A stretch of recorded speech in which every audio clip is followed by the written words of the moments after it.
What is wrong with me today? Hello and welcome to episode 12 of the Knitting Pickle Podcast. My name is Laura, and if this is the first time you've watched one of my videos, hello, I'm a knitter. I live in the Midlands in the UK with my family, and I make podcasts, and I'm also starting my adventure into the world of design. So you'll see a little bit more about that later. If you are a returning viewer, big cuddles to you. Hello, I've missed you. It's been a little while. It's been about 3 weeks since I last recorded. I meant to record last week, but my daughter got poorly. And then this week I got poorly and my husband was away and the kids are on half term from nursery, and it's been an intense week, and I've been looking forward to this day.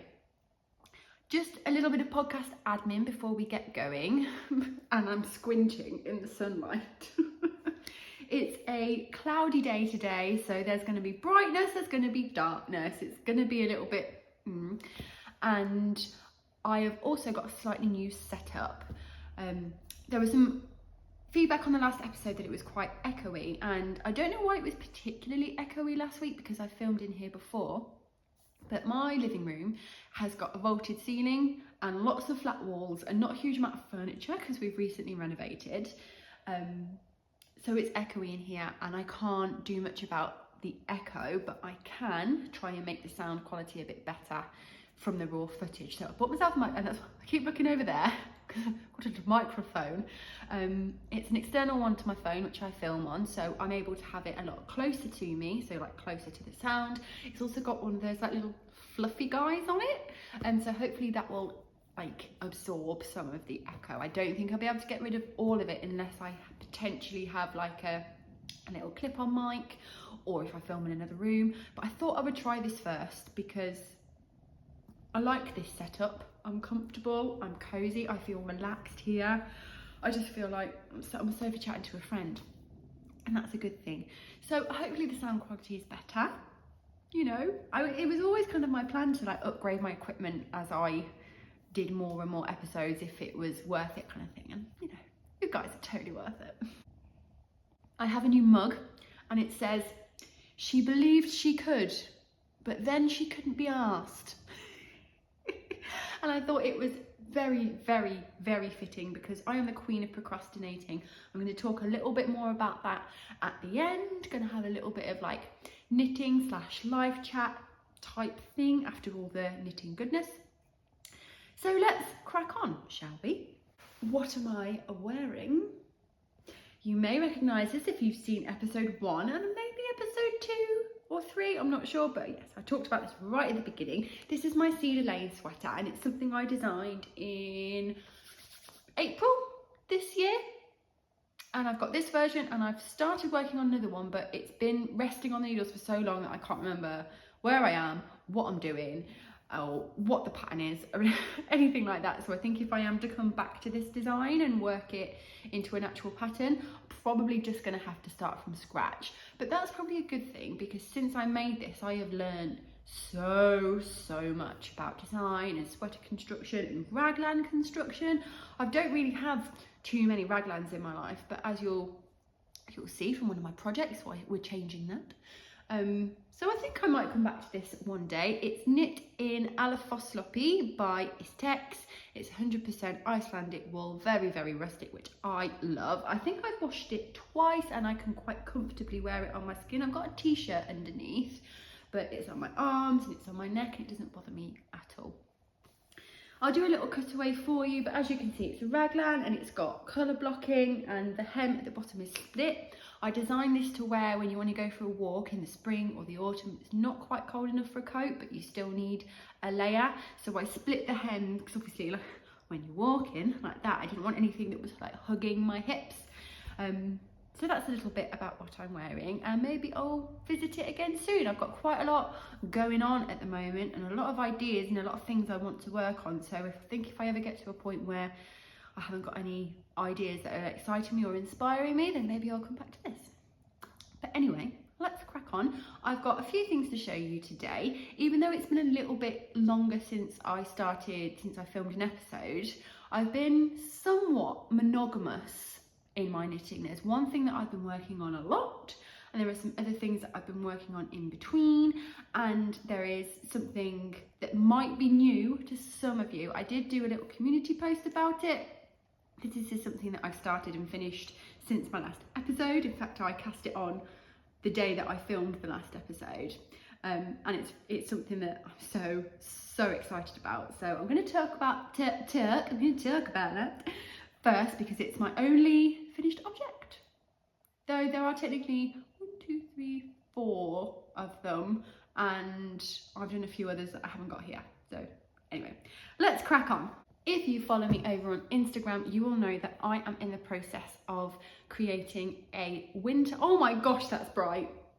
Is this better? We have sliding doors in our living room that go onto like a little roof terrace, and we're south facing, so the sun goes across all day, which is amazing. We're so lucky to have that, but we haven't installed any blinds yet or curtains or a screen or anything like that. And in the summer it's fine because the sun is really high, but in the winter the sun drops down and it like shines right here, so you basically like can't really sit on the sofa in the morning.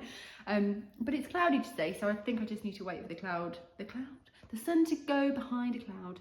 Okay, I think I can get away with that now.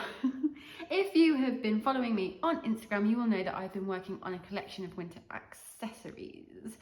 These came about via a need to keep my hands warm on the school run. Though we don't go to school yet, so it's technically the nursery run, but you just call it the school run, don't you? And so last week, well, a few weeks ago, I created the school run mittens. I'm so incredibly proud of these. It was one of those designs that came into my head, I cast on, and they just appeared before me. There was very little ripping back. There was a little bit of ripping back in the thumb whilst I was figuring out my kind of increase rates, but other than that, these flew off the needles, and they've become one of my favourite designs ever. And it started with the mittens. I also made a pair for my daughter, and she loves these. She loves wearing them, and I think the reason she likes wearing them is she's still got a little finger free to pick her nose. Kids are gross. But yeah, these are the school run mittens. These ones are made using Lang Jarvol, I'm not quite sure. It's the Lang sock yarn that comes with a little reinforcement thread, and this was gifted to me. I mentioned it in the last episode. This was gifted from Kimmy from Knit and Living. So full disclosure, gifted yarn. And it's in the shade Rust, and I was completely inspired by the yarn itself actually with these. I lost my sock mojo a little bit, and when it arrived I was like, oh, these yarns look so nice, but I'm not in the mood for socks, but I want to try it out. And I thought, I know, I really want some fingerless mittens for the school run. So what I did with these is it's a 4-ply weight. So for the little picot cuffs, I used a smaller needle size and held it single, because to create this picot, you basically need to create this picot, you kind of need to make, and picot, by the way, is this little kind of like scalloped edge. To create this, you need to fold over your work. So I thought, well, if I do whatever yarn I use, if I fold it over, then the cuffs are going to be thicker than the hand, and I wasn't so into that because I didn't want it to be bulky. So I thought, well, if I use fingering weight, I can hold it single for the cuffs and double for the hand, and then it'll be an equal weight all the way through. And it totally worked. I thought, oh, brilliant. So I used a smaller needle size for the cuff, and then I brought in another strand and worked the hand, worked the thumb gusset, and put these stitches on hold, and then finished the hand. And then I dropped a strand and went back to the smaller needle size for the cuff for the fingers, and then I worked the thumb, which is also folded, but I thought the picot edge on the thumb would probably be a bit much and really fiddly to do. So I just kept it, I just did a purl row instead of the picot row, and here we are, we have my mittens. I love them, I bloody love them, not gonna lie. And these ones, they just melt my heart. I think they took about 20 grams of yarn. I made them in less than a day. They're so quick and easy. The pattern itself ranges, for the mittens, ranges from toddler, child, and then 3 adult sizes. And then next up is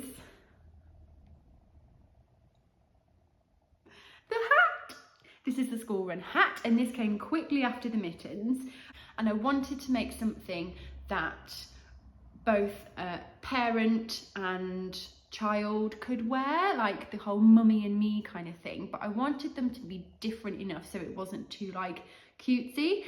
So I've created 2 different crown options for this, and this is the double point crown, and you can do this version from baby all the way up to adult. Then there's 3 sizes for the adults, and with this crown you just decrease on the edges, and then you kitchen the top closed and pop 2 little pom-poms on, and it's got a triple folded brim with the picot cuff, so it's super cozy and warm for little ears. And then this is the single point version, so this version is a little bit more grown up, but again you've got this option from baby all the way through to adult. And my original intention was to put a pom-pom on the top, so they kind of looked a little bit more similar, but when I tried it on, I really liked the look of it just plain on its own. And I am not usually a hat person, you know, if you've seen the last episode, I don't have the best of luck with hats, but when I tried this on, maybe it's because it was my own design, I absolutely loved it, and I've been wearing it loads and loads and loads. So it's got the triple folded brim again, and just a single point on the top, so you could put a little pom-pom on, or you could just, like me, leave it plain. So you have that kind of matching vibe, but they're not totally like twinning kind of things. It's a little bit more grown up and stylish, I think.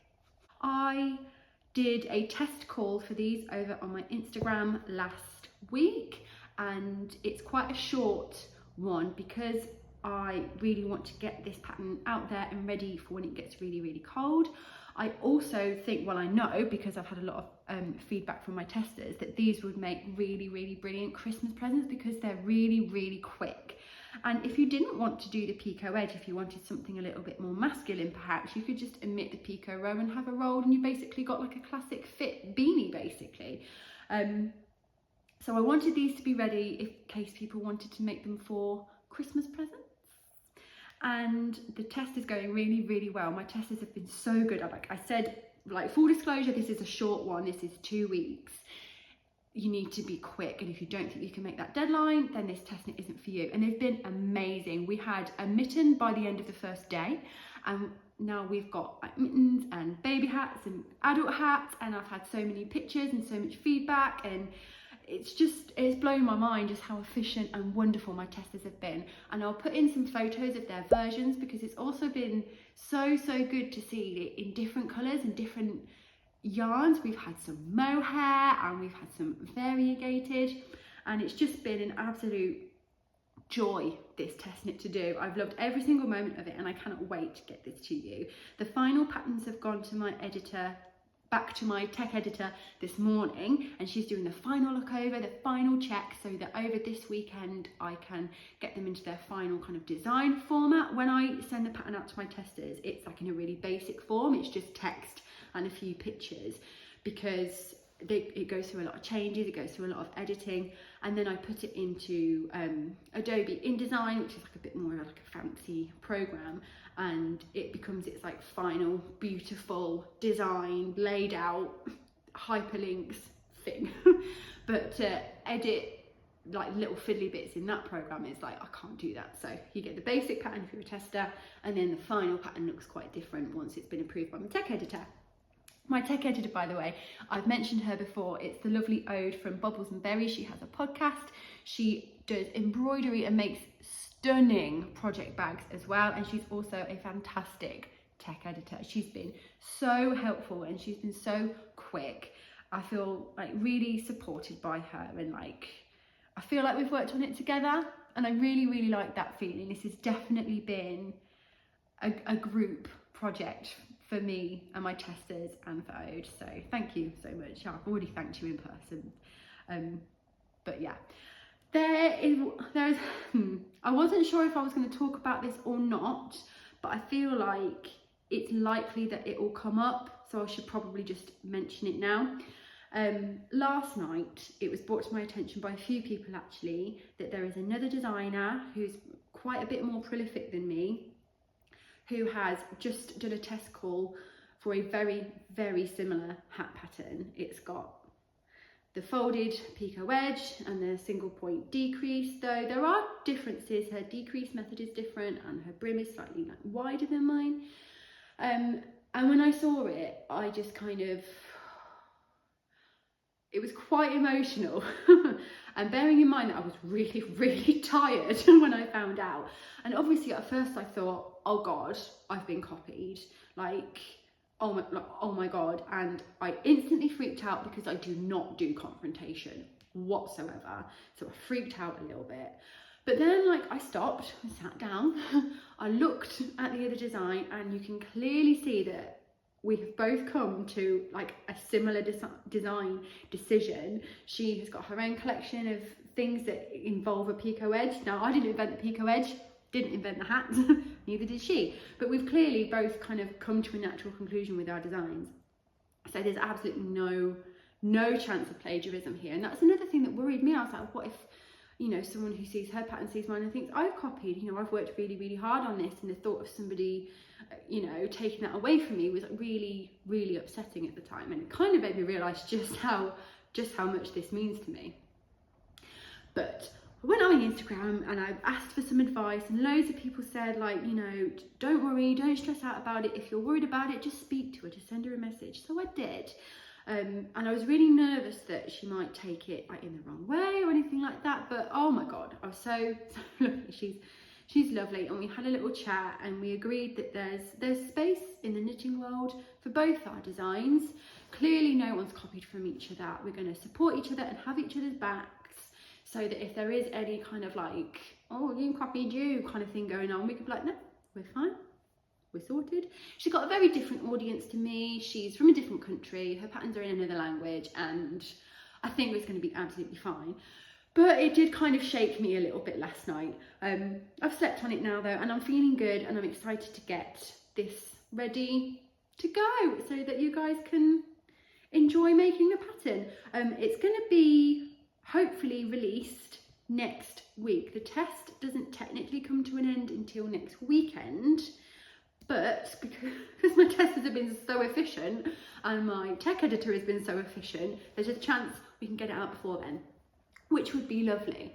So yeah, keep your eyes peeled on that. The official announcement will be on Instagram, and there will be a promotion for it as well.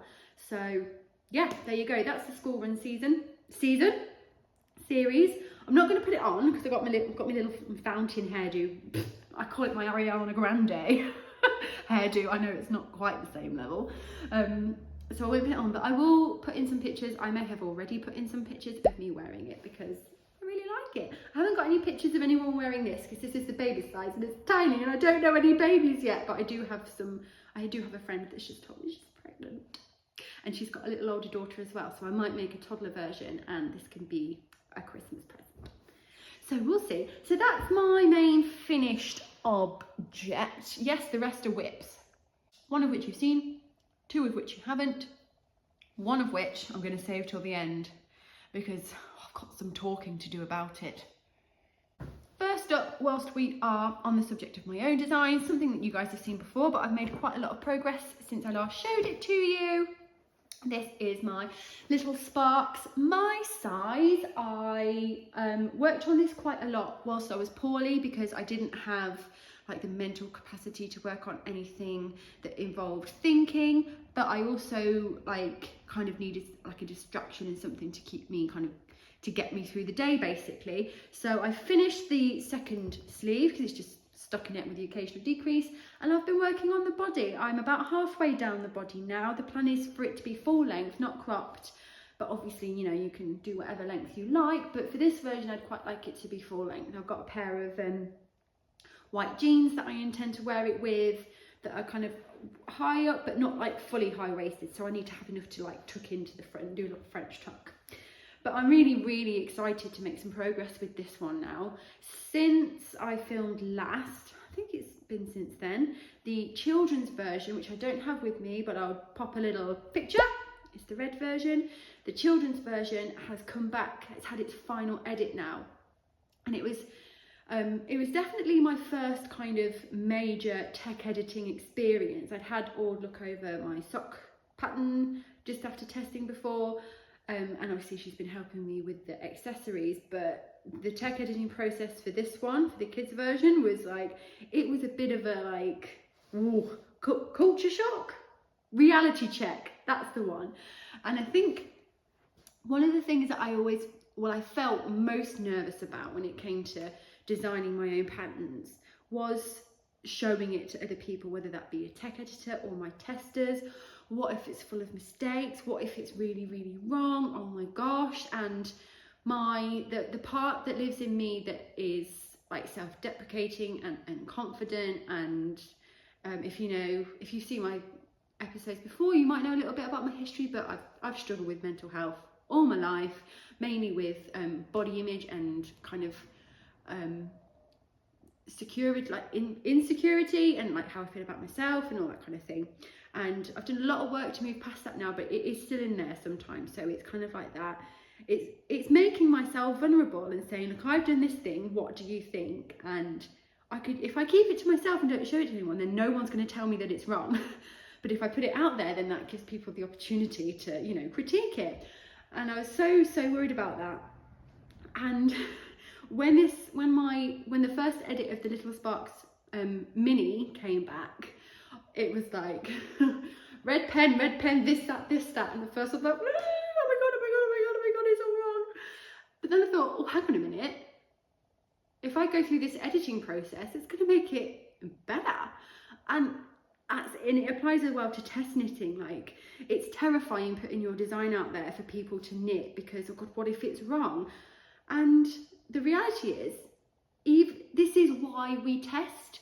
Test knitters and editors aren't like expecting a perfect pattern. And even if it was perfect, they're not going to be like, it's not going to, well done, you're the best, you're brilliant, well done. It's just going to be like, yeah, no, this is fine, crack on. Like, it's just like, check yourself a little bit here. So I have gone through quite a lot of, oh god, what's the word? Why have I still got my mittens on? I've gone through quite a lot of personal growth throughout the past week when it comes to patterns and testing and everything. So the final version came back. I've got a different tech editor for these because Ode specialises in socks and accessories and that kind of thing. And the tech editor I'm using for this one specialises in big garments. Her name is Frauke, I think. I apologise if that's wrong, but it's the tech editor that Hannah from Her Garden Knitwear suggested to me, and she raved about her. She's absolutely brilliant, and I totally agree.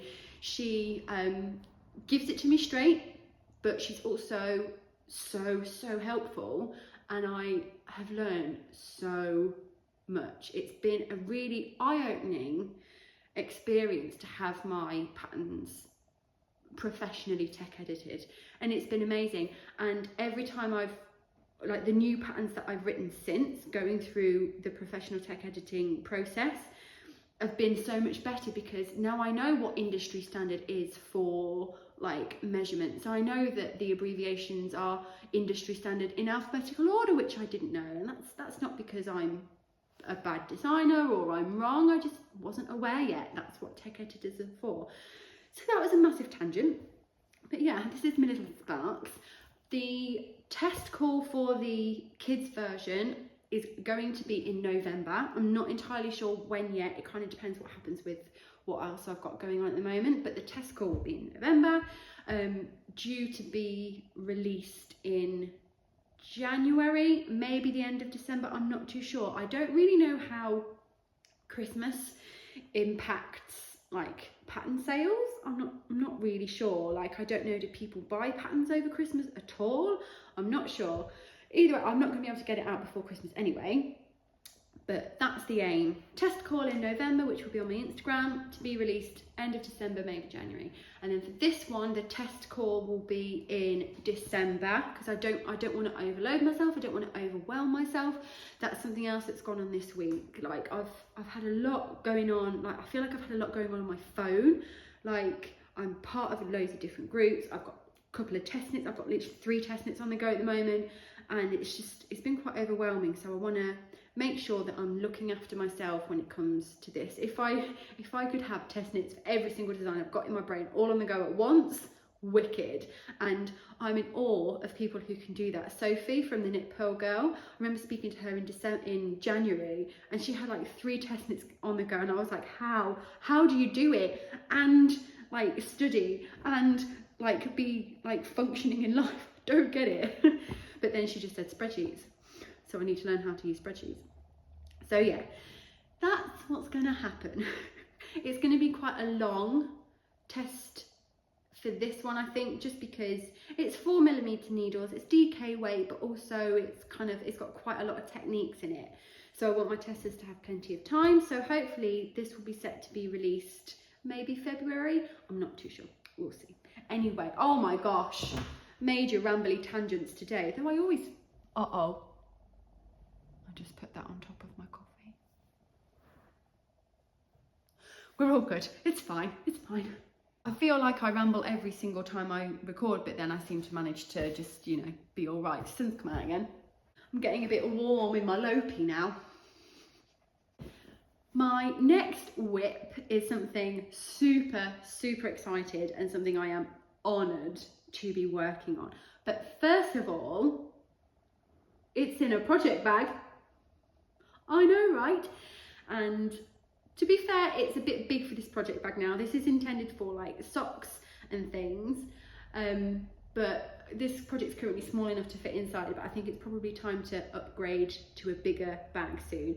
But this is a project bag that was made for me and was gifted by Sue of the Tangled Skein. She's Crafty Knitter 7 on Instagram, and she also has a Distant Stitches podcast. I've mentioned her before actually.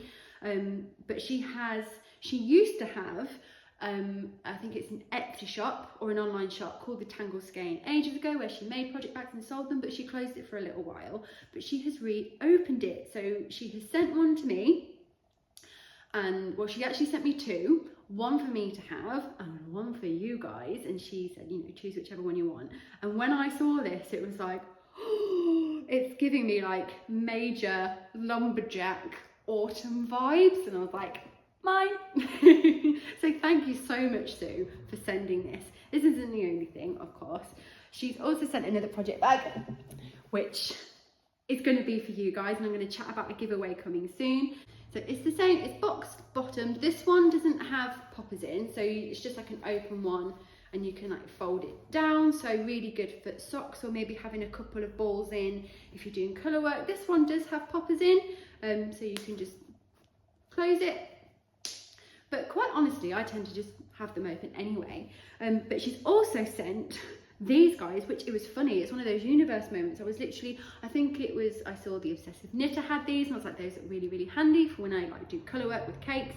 But I think Sue calls them yarn condoms. I'm not too sure, but they're basically they're really simple. They're stretchy fabric, and you put your cake in there to like stop it unraveling and rolling around. And I think you'd probably have to use centre feeds, but I think they're particularly good for when you've got like 2 skeins on the go. So one of these is for me, one of these is for you, and I will let whoever wins these choose which one they want. That's another little bonus for you there. And finally, she also sent me, she put in like a little business card, and on the business card with this adorable little stitch marker. She's from Canada, and obviously this is a maple leaf, and I'm not from Canada, but I love maple leaves. It's not a stitch marker, it's a progress keeper, though you could use it as a stitch marker because it's got a little lobster claw clasp and it's got a little circle, so you can use it as either. But I just thought that was really, really lovely. My appreciation for notions has been growing strongly ever since I had some in the last episode that Kimmy had sent me, a little ghost and a little pumpkin, and just like my appreciation for cute little pretty things has definitely increased in the past few weeks. So thank you so much, Sue. She has also offered my viewers a discount code, which I thought was really, really nice, because obviously it's always nice to be sent things, and it's even nicer when I'm given things to give to you guys, but you know, only one person gets to enjoy that. So I really, really like it when people give me a discount code to give to you guys. And the discount code is pickles15, and I will pop it there, and I will pop it in the description box below. And that will get you 15% off any orders until the 15th of November. So you've got quite a bit of time to use that. So go and have a little look. and grab yourself an adorable little project bag. Anyway, that was a bit of a tangent. What is inside the project bag, you ask? What is it? What is it, Laura? Now, blue? Blue, you say? But Laura, I thought you didn't really like blue. Well, so blue is not something that I kind of naturally gravitate towards normally, but I don't know. There's just been something about blue recently that's been kind of calling to me. And this is not the original blue that I had in mind for this project, but the colour I wanted for this, for my solid 4-ply, was out of stock, and the colour that I wanted for my mohair was also out of stock. So I had a little chat with Simona from knityarns.co.uk, who I've banged on about a million times, and she was like, well, this is similar, that is similar, what about this, what about that? And we kind of curated this colour together. It was wonderful.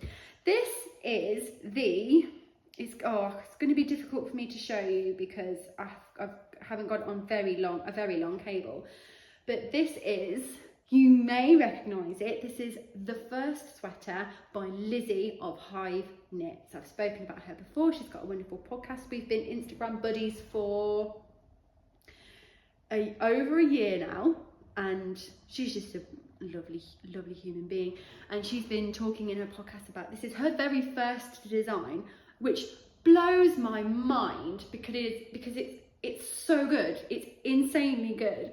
And this is her first design, and from the moment I saw it, it was like, I need it, I want it in my life. And she did the test call a little while ago, and of course I was like, me, please, me. And she let me test for her, which I was very, very pleased about. So yeah, this is the first sweater. I'm using Silk Lana Arvetta, best yarn in the world, and Drops mohair, which makes it really, really affordable because you need quite a lot. It's I will insert a picture of Lizzie's. It's got quite a lot of positive ease to it, so you do need a little bit more yarn than you might normally. It's technically DK weight, and it's used, she knits it on 4mm needles, but I ended up having to use 3.5 to get gauge.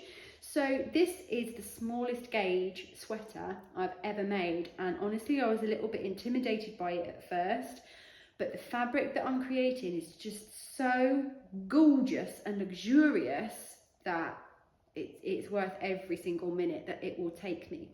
So it's got the classic folded neckline. I mean, I can't imagine myself just doing a flat rib neckline again. I just can't. Don't know why I would. But it's got a folded rib neckline, short row shaping across the raglan, which the mass of that just blows my mind. So again, major props to Lizzie for tackling that on your very first design.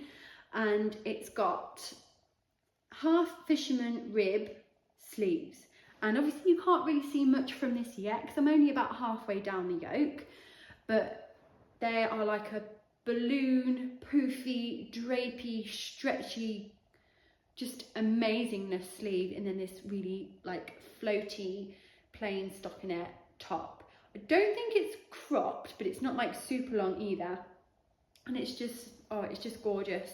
And I was a little bit hesitant at first to offer to test knit, just because quite often the test knit will, like, it ends up sucking the joy out of it a little bit for me, but I realised that that only happens when I take on too much.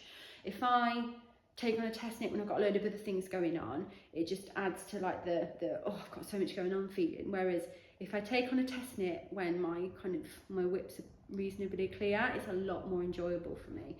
And I'd always say that, even for people offering to test knit for me, like, be sure, don't make this ruin it for yourself.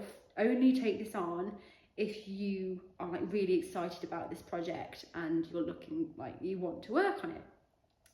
And another thing I've realised since my last episode, was it my last episode I was talking about losing my knitting mojo? Maybe not, I can't remember. It's been so long. But I've also realised that I've started to feel not challenged by a lot of my projects and by knitting in general, and I think that's a reason why I've started to do so much more designing because it's more of a challenge, and like I kind of got a bit sick of just knitting sleeves and bodies and stockinette and like, you know, I've been there, done that kind of thing. I'm always chasing the next thing.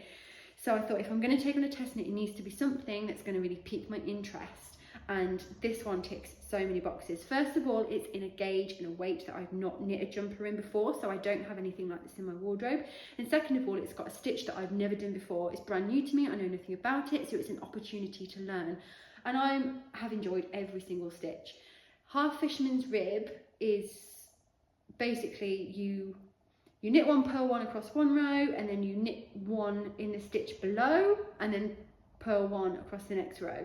And it's a little bit tricky to get your head around at first, but I kind of enjoyed that feeling of kind of being at the mercy of my knitting and not really knowing what was going to happen, and you know, getting to know this construction of the stitch, so that when I got to a point where I was like, oh, what have I done there? Is that wrong? Is that right? I can like figure out how it's done and everything. It's just been a wonderful learning process. I'm still increasing, but once I finish the increasing and split for body and sleeves, it's going to become a mindless knit, because obviously the body's just stockinette and the sleeves are half fisherman rib, but enough to still be interesting. And yeah, I'm enjoying every single moment, and I'm excited. I'm excited to finish this one, so that this is like my main sweater whip. I think the test is 8 weeks in total, which is really, really generous from Lizzie to give us so long to do it. And another way that I found I can stop myself feeling overwhelmed by a test knit is to break up the pattern into weeks in a realistic way. So I said to myself, okay, 8 weeks. Week 1, short rows, like that go across the top, and then second week, yoke, third week and fourth week, body, and then week 5, one sleeve, week 6, another sleeve, and then that still leaves me 2 weeks for life to happen. And if I just don't feel like working on it for a few days, I know, well, I've still got plenty of time, I've organised everything, we're fine. And I have slipped behind a little bit on this week. I've still got quite a bit to go to finish the yoke, but that's okay. Like, I'm not stressing about it. I'm not feeling guilty for not working on it straight away, and it's not like giving me the because I've planned my time. So that's another tip for you if you want to take on test knits but you're a little bit worried about it stressing you out. I found that really, really helpful. And since I implemented that for this, I've actually found myself implementing it in other things. I am going to the Creative Craft Show at the NEC next weekend with my mum and my sister, and I really want to wear this to it. But then I thought, okay, right, well, I should only work on that until it's done, because then it's done and I'm not gonna, you know, it's gonna be done in time. And I instantly didn't want to work on it. So I thought, hang on a minute, I've got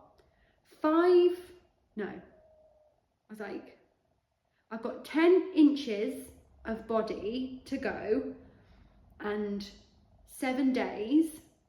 So if I call it 5 days, because we need to wash and block, that's 2 inches per day. No problem. That's nothing at all. And actually on the first day, I knit my 2 inches and I did another one because I was enjoying it. So just break it down. Like, don't let things overwhelm you, and, you know, don't suck the joy out of your own projects.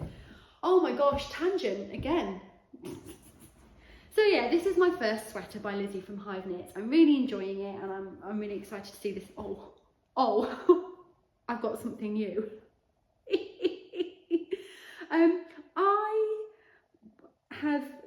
I have 2 children, one of which is a toddler, and I quite often have the issue of them grabbing my needles, pulling stitches off, like knitting gets picked up and put down by my husband, and I'm constantly losing stitches off my needles. I'm like, Laura, just get some stitch hold, just get some needle stoppers, just get them.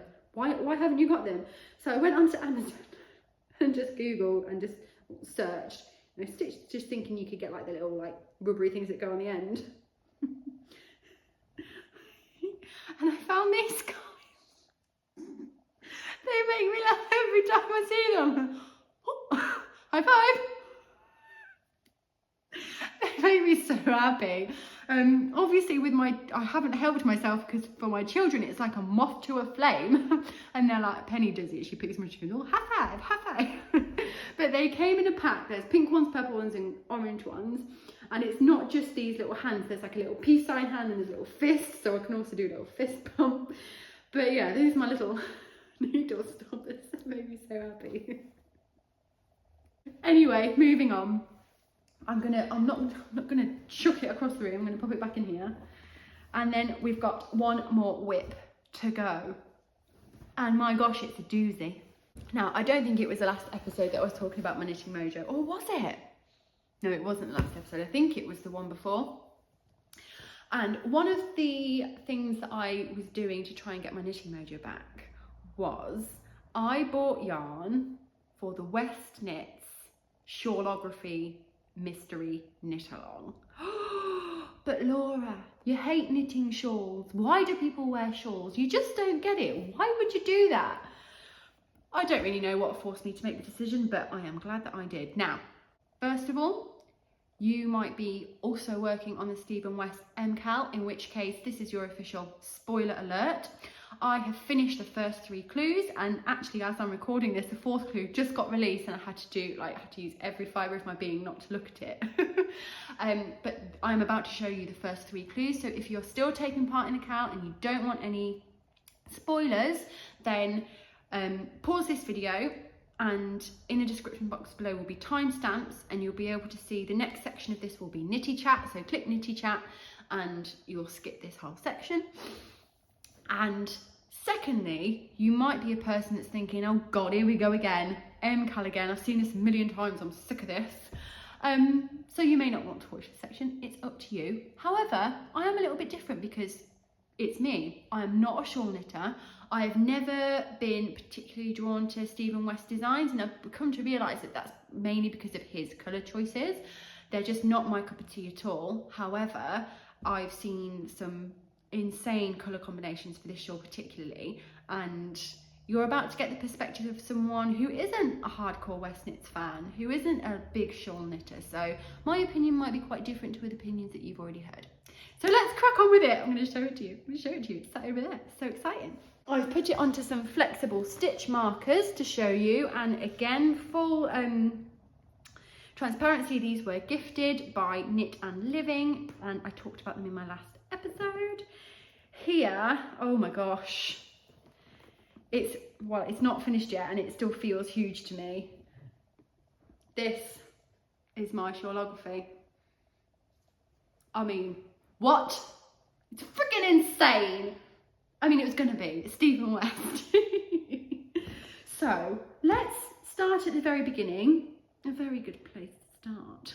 My house is named after the province in Austria that the Von Trapp family, the actual Von Trapp family lived in. A fun fact for you there, fun fact. So, clue 1 came out 3 weeks ago, and I was, am I going to do this? Am I not? I've got the yarn ready, but I can use it for something else. I just don't know. I thought, just step out of your comfort zone for a minute, Laura, just do it.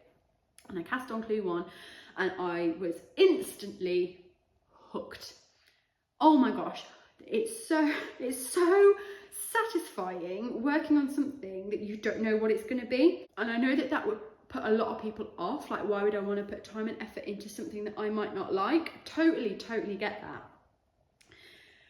But there's something about this that even if you don't actually like what you end up with, the process of it is so addictive.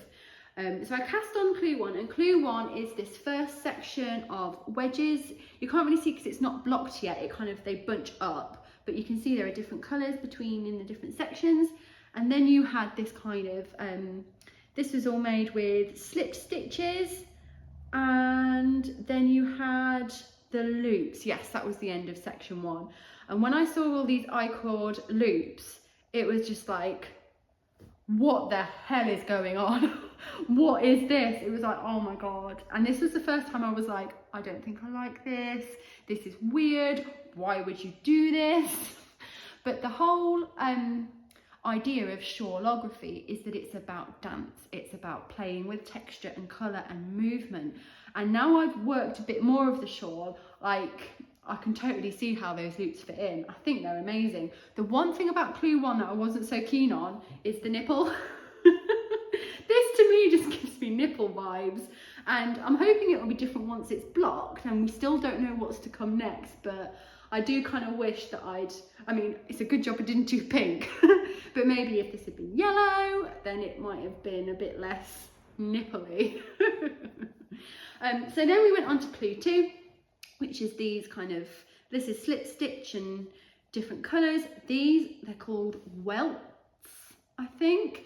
These were so satisfying. I loved every single moment of these. So much fun. Then we have little triangles that again are done with slip stitches. I've learned so much about slip stitches from this shawl. And I actually had a bit of an idea in my mind for a textured fabric with slip stitches the other day that is in my mind, and I need to do a little swatch to kind of get it out of my mind and to see if it works and what it looks like. But yes, I'm majorly inspired by that. And then we had this little row of nups or bobbles. Now, you either love or hate bobbles. Personally, I love the look of bobbles, and I didn't enjoy knitting them at first, but I've now found a way that I do actually enjoy doing them. And this was a completely different way again. And oh my gosh, if I'm doing like bobbles again, I'm going to be doing them like this. It's so clever. It's basically an I-cord, and it creates the most round, pert little bobbles of your life. I haven't had to like tie yarn around them to make them stick forward. They just, oh, I just think they're wonderful. So that was Clue 2, and then this is Clue 3, and even though it's only a small section from the looks of it, this was a lot of work. I was really, really hoping for a brioche section. I love brioche, and I don't know why it's got such a reputation of being really, really hard, because once you get into it, it's rhythmic, it's satisfying, and not actually that difficult. It can be a bit problematic if you make a mistake or if you drop a stitch, but it is possible to ladder down, and there's some really good videos out there to teach you how to do that. And again, like with the fisherman's rib, once you understand the construction of the stitch and how it works and why it works, it becomes easier to, you know, notice when you've gone wrong, and the more you do it, you feel when you've gone wrong on the needle, so you can catch it before you make a mistake. But yeah, we've got this lovely brioche section, which is obviously orange on that side and grey on that side, and I really, really enjoyed that. And then for me, probably the most difficult section is this crisscross section. And again, it gave me feelings like the I-cord loops. I was a bit like, oh, I'm not sure how I feel about that. I don't particularly like these big holes here, but I kind of understand it in the context. And again, we still don't know what's going on over there. You don't know how the rest of it is going to affect this bit, but you do get quite big holes in this section as well. But the way these stitches are made, it's just so interesting. I struggled because to create these long kind of stitches, you have to wrap the yarn around your needles like quite a few times. I wrapped them too tightly, and I ended up with like so many stitches packed onto my needle that I struggled to move them along, and by the end of that row my hands are actually quite sore. So if you do ever have to do this stitch, I think there's a Hohi Locatelli shawl actually that includes this stitch. If you ever come across this in your knitting life, just be gentle, don't wrap too tightly, and it will be much, much easier. You could also, I'm not using interchangeables, I've got fixed needles, so I couldn't swap out one of my left needle that I was struggling to slide them across. I couldn't swap that out for a smaller one. That would have been really helpful, but I couldn't because I was using fixed. And also, whilst we're on that point, I can't really show you too well because they're on, oh, here you go, I can pull them out. Take this off. These are the Addi lace needles. Now, I'm not particularly like a needle person. I don't really have a preference. Like, I do find sometimes if I'm using alpaca or anything fluffy, I need metal needles because they kind of, I find it sticks to wooden needles sometimes. I prefer metal needles, but I'll get whatever's available to me. But I did find with this, I needed a really pointy needle, and obviously lace needles are known for being pointy because of how lace works.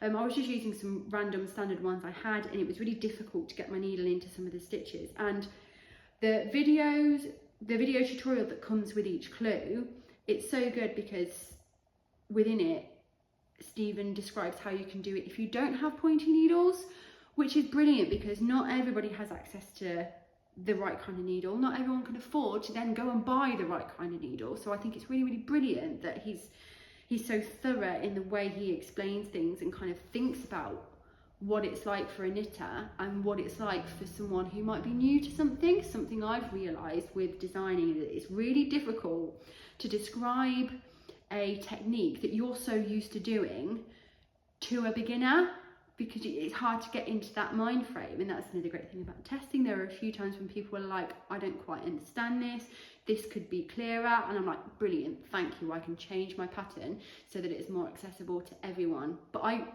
can't, I'm not a beginner anymore. I can't write for a beginner because I'm not a beginner. So yeah, and I think Stephen covers that really, really, really well. Another thing that really put me off about Stephen West designs before is they looked really, really complicated and difficult. And I hadn't really consumed any Stephen West content. I wasn't following him. I hadn't watched any YouTube tutorials or anything like that. So I think I just assumed that there was this like level of hierarchy to it. But actually, Stephen West himself in the videos he makes, he's so approachable and so relaxed and natural. He makes you feel like you can do anything, and I think that's fantastic because, you know, we are our own worst enemies. The number of times people say, oh, I really want to try this but I'm too scared. Like almost everyone has that moment when they're knitting, I need to put that down. And Stephen West has this way of just making you feel like it's easy, we can do it. There's like a motto for Shawlography, and it's say yes, don't stress. And there's been multiple points in this where I've been like, oh, I don't, and it's been like, just do what Stephen says, don't stress, say yes. And it's fantastic. So not only do I think this is the most incredible work of art and showcase of skill, but it's pleasurable, it's enjoyable, and I couldn't recommend it more. If you're not into Stephen West designs, then fine. I can't see myself, other than the Vertices Unite, maybe, but in monochrome. I can't see myself going and doing a load of shawls after this, but I will most definitely be doing this again next year because it's been so enjoyable. The more I've worked on this, the more it's made me think of my grandma. My grandma has knit all her life. Bless her, she tried to teach me when I was younger, but I wasn't interested. She can't knit anymore because of arthritis in her wrists. Probably slightly to do with knitting because she would always knit the same thing. She would always knit the same needles, always on double knitting. Like, I don't think she branched out very much, and we all know the importance of making sure we are looking after our hands and our wrists and doing different needle sizes, different types of projects just to keep our hand health. So she can't knit anymore. And to me, you know how with cross stitch you can get like sampler patterns where it's like you have the alphabet and you basically do a little bit of every single stitch to kind of show your skills. This is what this is for me. I cannot wait to sit down with my grandma and be like, this is what I did for this, and this is this stitch, and this is that stitch. So I decided very quickly that this is going to be a gift for my grandma. It's her birthday right at the beginning of December, so I think I'll probably do it for birthday because I'm not going to, you know, assume that I'm going to get to see her for Christmas, but I should be able to see her for her birthday. So I'm gonna give this to her. And at first I thought it was a little bit morbid, but also it's like totally normal. Like, I know that if I give this to my grandma, one day, eventually, in the future, it will come back to me as well, and it's gonna create an even nicer connection with me and my grandma when she's not here anymore, because she's quite old now. So yeah, I'm really excited to finish this, and I'm really excited to give it to her. So that has been my experience of Shawlography so far. I've been working on it at the weekends. The clues come out on a Friday and I work exclusively on it Friday, Saturday, Sunday. And clue 1 I did in the first weekend. Clue 2 I was working on it right up until the next clue came out, but I did put it down to work on my first sweater for a little while. And then clue 3 I just did in one go over the weekend.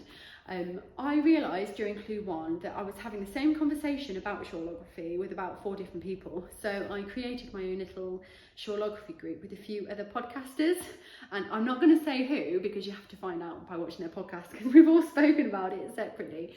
but also having that kind of like community element to it has been really, really wonderful. I've not shared much about it on my Instagram, one, because it's not really my normal thing. Two, if you post about it on your Instagram, you need to put a spoiler warning, and I kind of don't want that on my feed.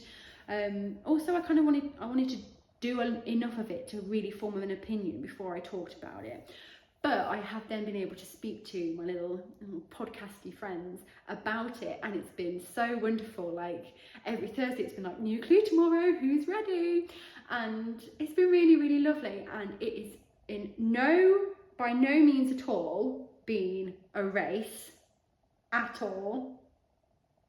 And I didn't win the first clue or the second clue. Not that it's a race, not that it's a competition, but I did win the third clue. I finished first. Ha! You know who you are.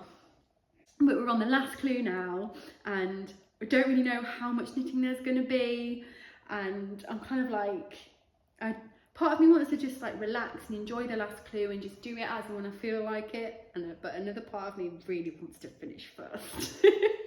But we'll see. So anyway, that's my Shawlography experience. If you have come back after Shawlography and you don't want to see any spoilers, you're fine, you're safe, it's gone. I have one acquisition to show you, and it literally arrived this morning. It's only small, and it's something I bought. It's not a promotion or anything like that. I really want to make my husband a sweater. I get to this point every year, like we get closer to November, and I'm like, I really want to make a Christmas jumper for my husband. And the past 2 years, it's been an absolutely massive fail. The first one, and I know why now, why both those jumpers failed, because I didn't gauge swatch, and after I washed them, they both grew massively. They were both with acrylic yarn, which grows a lot, and they both just looked like a little boy wearing his daddy's jumper on my husband, and I was gutted both times. But in the last year, I have learned so much about yarn and knitting, thanks to podcasting and thanks for watching other podcasts. So I think, do you know what? This year I'm going to do it. I'm going to make sure that this jumper isn't a failure. Ages and ages ago, Max the Knitter on Instagram, he's part of Les Garçons, which is him and another friend. I think his friend is a yarn dyer. They're from Canada, and he does patterns, and they do patterns together. Not too sure. Anyway, he did a test call for a sweater. I didn't show you the sweater, but it sounded awesome, and I applied for the test knit and didn't get it. And he's just released that sweater, and it's called the Single Malt Sweater, and it's I think it's a raglan, and it's textured. I'm not sure how the texture is created, but it looks gorgeous. The kind of thing that my husband would wear, the kind of thing that looks interesting to knit. That's the thing, I don't just want to knit him a plain raglan stockinette jumper, because I ain't going to enjoy that. I need something that's like interesting enough but not too labour intensive, like cables or colour work or whatever. So I saw that and I was like, oh, that's the one that I applied to test knit for. Oh, it looks amazing. I wish I'd got that test knit. But it's Aran weight and it just looks fabulous. So I thought, do you know what, I'm going to buy the yarn for it and I'm going to do it, but I'm not going to stress out about it. I'm not going to like be up until 3 o'clock in the morning or getting up at 6 o'clock in the morning to secretly work on it like I did last year. But obviously last year my husband was working from home, so it was a lot more difficult to make him a sweater in secret. Now he's in the office 4 or 5 days a week, so I've got a lot more time to work on it. So that's the pattern I'm intending to making. I don't know, I'm intending to make. I don't know when I'm going to cast it on. I need to clear a few things. But once Shawlography is over and once my little sparks is off the needles, then, you know, I'm going to have a little bit more room. So I wanted something affordable. I wanted something that was wool or a blend without acrylic in, just because I feel a bit safer with it. I know it's not going to grow as much. And I, of course, ended up on the Wool Warehouse website looking at the drops things. They've still got their drops sale going on. I feel like I know where I stand with drops, so I ordered some drops Nepal. I can't remember, well, there we go, I've got my thing here. So I ordered 16 of these. They're 50 grams each, and they have, what are we doing? They're 50 grams, 75 meters, 82 yards, and I figured out that I needed just over 14 of these. So I thought, well, I'll get 16 just to be sure. Then if I have a ball and a half of Aran weight left, then that's a baby hat. Woohoo! They're 65% wool, 35% alpaca, and I thought that sounded perfect because I'm going to get the security of wool but a little bit more softness and a bit more drape from the alpaca. The colour is not quite what I expected, and this is something that I do find with Wool Warehouse sometimes. I found this when I ordered the Jamesons of Shetland wool that I'm using for my Birkin. The colours weren't that true to the picture, and that's not Wool Warehouse's fault at all, because it's really, really difficult to get a true colour of something through a camera, then through someone's screen, like that you have no control over. So that's just what it is. But I can't go to the Wool Warehouse shop because it's not open until next year, and the only yarn shop close to me is Hobbycraft, and I'm not so keen on their selection of yarns, unfortunately. So I just had to take a gamble, and the only issue with it is it's a little bit brighter than I thought it would be. I thought it was a bit more navy with elements of bright. I really like my husband in navy. I think it really suits him. Like, don't know what it is, it just looks really nice on him. So I thought this was going to be a bit more navy, but it's definitely a bit brighter. But then also my husband is quite like, he's really relaxed in what he wears. He's not like, he'll like pretty much wear anything. So I think it will be fine. I'm going to use it anyway. I'm excited to use it. I like the colour. I'm clearly going through a blue phase. It's just not quite what I expected. But it's one of the, so drops things either come in Unicolor or mix. And Unicolor is like one single flat colour. This is, I made this in drops Merino Extra Fine. So this is the Unicolor white. You can see there's no variation in it. It's just a solid white colour. Whereas this one is the mix, so it's got little moments of green in it, and it's kind of almost like a heathered look. It's not variegated, it's very subtle, but I really like that kind of thing in a yarn. I think I prefer that to a flat colour in most cases. So yeah, that's my acquisition. I'm looking forward to getting around to that eventually. We will see. Again, no pressure. I'm not putting any pressure on myself. Like, you know, my husband won't be annoyed if I don't make him a jumper for Christmas. Maybe I'll make him a pair of socks. Don't know. But it's his birthday next month, so I probably should make him a pair of socks for his birthday. Why do I do it to myself? Anyway, that is the end of the projects. Let's have a little bit of Knitty Chat. So I've been through a little bit of personal development in the past few weeks. I've had a bit of a rough time. I had a few disordered behaviours come back, but I was able to recognise it and communicate again and talk about my feelings, kind of move through that bit. But it kind of links quite nicely to the development I felt as a knitter in the past few weeks. And obviously I've definitely spoken about it in regards to like my designing and how I feel about my designs and everything. But something that was mainly prompted by the Shawlography is that I have kind of realised that I think I am a process knitter. Now, I don't want to put myself in a box. I'm not particularly into putting people into boxes, just, you know, people change. A few weeks ago I would have said, nah, I don't like blue, and now I've got 2 blue projects. Well, 1 blue project and 1 waiting in the wings. So you can't ever say, I am this kind of person, or I am not this kind of person, because you never know. People change, and change is good. We resist change too often. I always thought I was like a garment knitter. I was like, I don't understand the process knitter. Why would you spend time making something that you didn't want the final thing? Like it was all about the garments for me. It was all about the like having the finished product. And I realised that that was part of kind of the way my brain used to work, when it was all about getting other people's approval. Like I would knit so that I could make something to show to other people, and they'd be like, oh my God, that's amazing. Which is absolutely fine if that doesn't have a negative effect on mental health. But for me, it's like, that's not a good part of myself to kind of indulge in, really. And so I've now realised that knitting the Shawlography, that was something that it wasn't in any way about the finished project. The last thing it was about was the finished product. I'm really excited now to have the finished product, but the thing that got me so excited about that project was the process of it, was doing it, was learning, was doing something new. And that wasn't for anybody else's benefit. It was purely for my benefit and for my joy and for my entertainment. And it just really made me think, oh my gosh, like, yeah, we've had some growth here. I love making garments. I love wearing handmade clothes. I like it economically. I like it environmentally. And I do love that feeling when someone goes, oh, I like your jumper, and you go, I made it. But that isn't the reason why I knit anymore. I think it was for a time, and obviously I didn't realise at the time, but that's what happens when we grow. But now I very much feel like the thing that I love about knitting the most is the process of it. And I'm really excited to try new things, to expand my horizons and grow even more as a knitter. And going forward, I want to make sure I choose projects that do challenge me and that push me out of my comfort zone a little bit, because, you know, that's where the magic happens. There's nothing particular that's tickled my knitting pickle over the past few weeks, and that's probably because I've not been having the best few weeks, which is totally fine.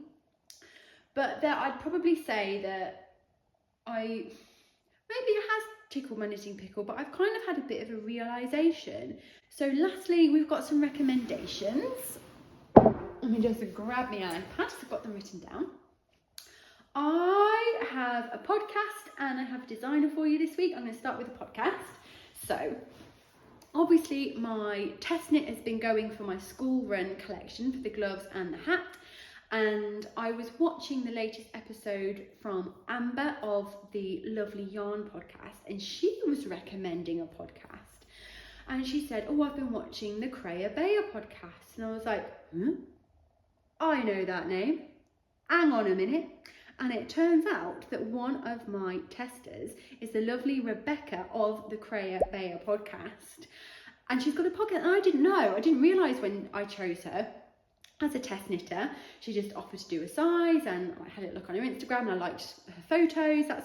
That's probably one of the highest criteria for me when I choose a test knitter, is I look at the quality of the photos that they take, because it means that, you know, I've got nice pictures of my product, and that's important. Like, it's not about following or like how many, if you've got a podcast or not, or how many followers you have. It's like, if you take really nice photos, then you're going to go up in the list, basically. So I chose her for that reason, and then I was like, oh gosh, she's got a podcast, so let's go and have a little look. And it is wonderful. She's got 3 episodes out. One of them has literally just come out like yesterday, but I watched the first 2 in a row. She is from Scotland and she lives in London, and she is a garment knitter. I don't know how long she's been knitting for, but she's quite a prolific knitter, I think. She has been doing some the No Frills sweater by Petite Knit, I think she's been working on recently. But yeah, she's got 3 episodes out, so I highly recommend. And I'm not just biased because she was one of my test knitters. I was really pleasantly surprised at how lovely her podcast was, and I particularly implore you to watch episode 3, because she might mention the mittens. We'll see. So that's a podcast recommendation for you. And then the small designer that I would like to mention to you also has a podcast, so yay, double whammy. It's the lovely Aniela of Yelly's Wonders, and I first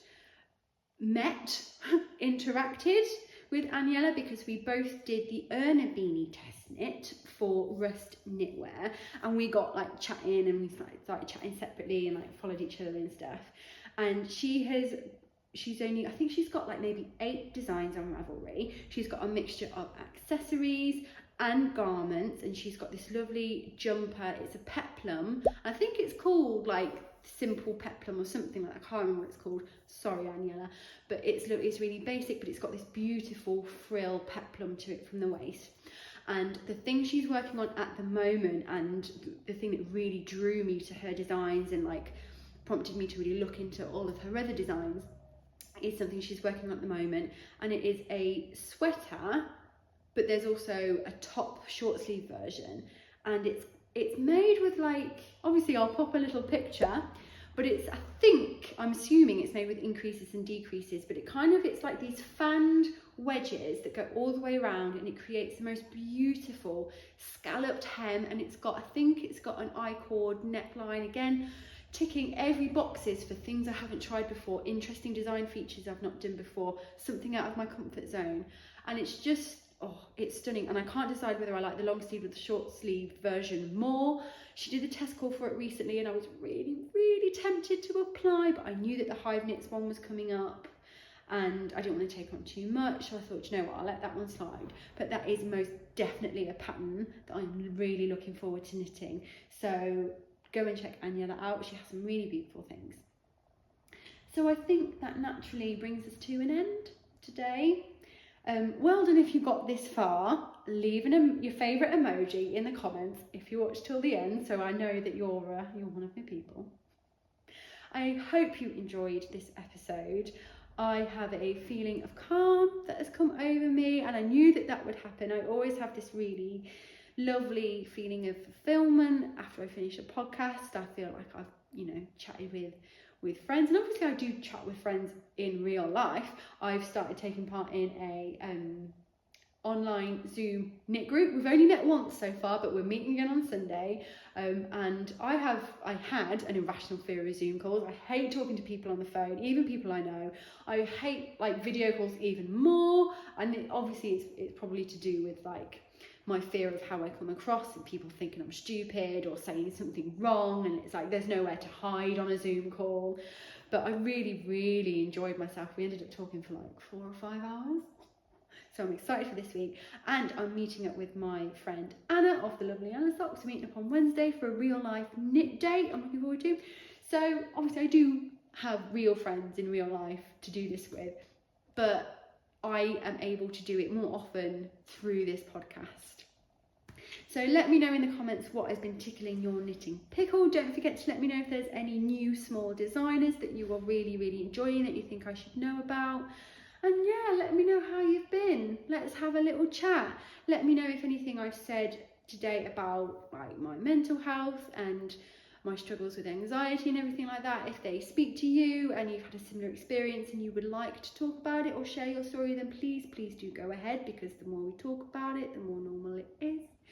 And I wish you all a wonderful, happy day or night, weekend or week, whenever it is you're watching this episode.